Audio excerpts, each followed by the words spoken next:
Hi, I'm Dr. Joel with Lifestyle Chiropractic, and I'm going to talk about hamstring stretching and why it's important to use a step or stool to do so rather than just bending forward to touch your toes. I was always taught to stretch your hamstrings, you bend forward and touch your toes as far as you can.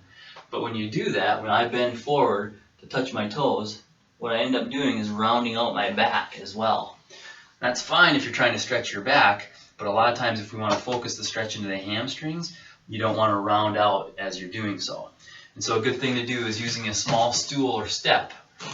Lock out your knee, keep your hips square to your leg that you're stretching, and then keeping your back straight, lean slightly forward. And you'll feel the stretch under your leg, under the back of your knee primarily, as you go forward. And you don't need to bend that far. You're not going to be trying to touch your toes. If you want to touch your toes, you can, but there I'm not stretching the hamstring so much as I am my lower back.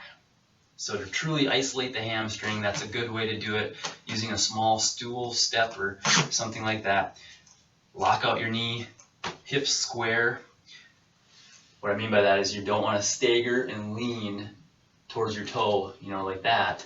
You want to keep your hips square so that you're isolating the hamstring. Back straight and lean forward.